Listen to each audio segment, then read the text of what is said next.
The paradox of progress. We live in an interesting time in that materially things are arguably better than they have ever been before. Yet we all seem to be losing our mind, thinking the world is one giant toilet bowl about to be flushed. An irrational sense of hopelessness is spreading across the rich, developed world. It is paradox. It's a paradox of progress. The better things get, the most anxious and desperate we all seem to feel. In recent years, writers such as Steven Pinker and Hans Rosling have been making a case that we have wrong to feel so pessimistic that things are in fact the best we have ever been and likely going to get even better. Both men have piled long, heavy book with many charts and the graphs that start at one corner and always seem somehow to end in the opposite corner. Both men have explained at length the basics and incorrect assumption we all carry that cause us to feel that things are much worse than they are. Progress, they argue, has continued uninterrupted throughout modern history. People are more educated and literally than ever before. Violence has trended down for decades, possibly centuries. Racism, sexism, discrimination, and violence against women are at their lowest point in recorded history. We have more rights than ever before. Half of the planet has access to the internet. Extreme poverty is at an all time low worldwide. Wars are similar and less frequent than at any other time in recorded history. Children are dying less and people are living together. People are living longer. There are more wealth than ever before. We have likely cured a bunch of diseases and the stock. And there they are right. It is important to know this fact. But reading this book is also kind of like listening to your uncle Larry prattle on about how much worse things were when he was your age. Even though he is right, it does not necessarily make you feel any better about your problem.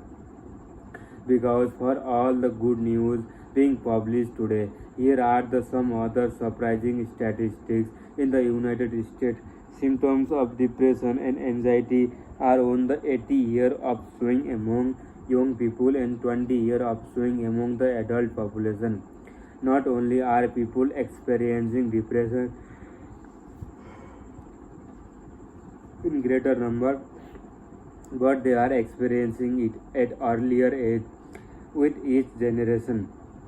Since 1985, men and women have reported lower level of life satisfaction. Part of that is probably because stress levels have risen over the past 30 years. Drug overdose have recently hit an all-time high as the opioid crisis was wreaked much of the United States and Canada. Across the US, population feeling of loneliness and social isolation are up. Nearly half of the all Americans now report feeling isolated, left out, or alone in their lives. Social trust is also not only drawn across the developed world, but plummeting, meaning fewer people than ever trust their government, the media, or one another. In the 1980s, when researchers asked survey participants how many people they had discussed important personal matters with over the previous 6 months, the most common answer was 3. By 2006, the most common one answer was 0. Meanwhile, the environment is completely fogged. Not jobs either have access to nuclear weapons or are a hope, escape, and a jump away from getting them. Extremism across the world continues to grow in all forms. On the both the right and the left, both religious and secular, conspiracy theoristic citizen militates, survivalists, and the preppers, as in prepping for the Armageddon, are all becoming more popular subculture to the point where they are borderline mainstream. Basically, we are the safest and the most prosperous human in the history of the world. Yet we are feeling more hopeless than ever before. The better things get, the more we see to disappear. It is the paradox of progress, and perhaps it can be summed up in one startling fact. The wealthier and the safer the place you live, the more likely you are to commit suicide. The wealthier and the place you live, the more likely you are commit to suicide. The incredible progress made in health, safety, and material wealth over the past few hundred years is not to be denied. But these are statistics about the past, not the future, and that's where hope inevitably must be found in our vision of the future, because hope is not based on the statistics. Hope does not care about the downward trend of the gun related death or the car accident fatalities.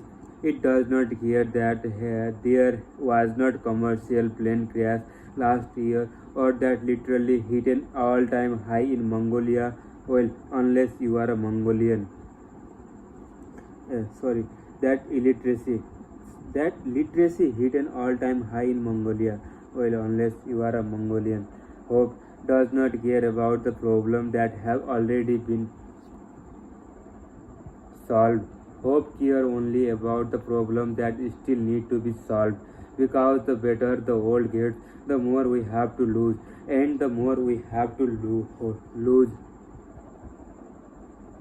the less we feel we have to hope for. To build and maintain a hope, we need the three things: a sense of control, a belief in the value of something, and the community. Control means we feel as though we are in the control of our own life, that we can affect our fate. Values means we find something important enough to work towards, something better that's the worth striving for, and community means we are part of the group that values the same thing we do, and it's working toward achieving those things. Without a community, we feel isolated and our values cease to mean anything. Without value, nothing appears worthy pursuing.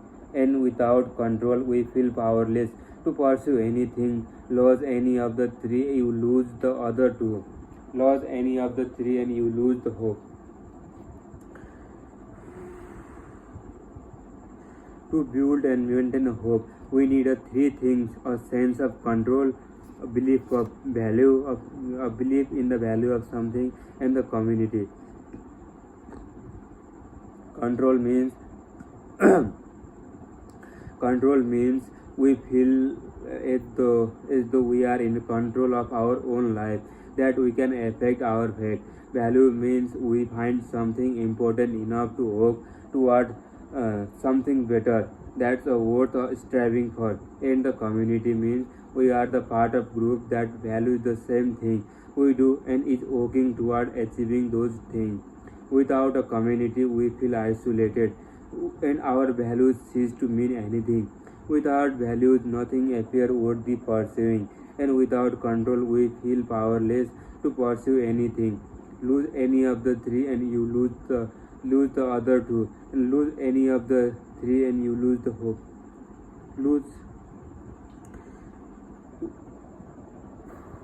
Lose any of the three, you lose the other two.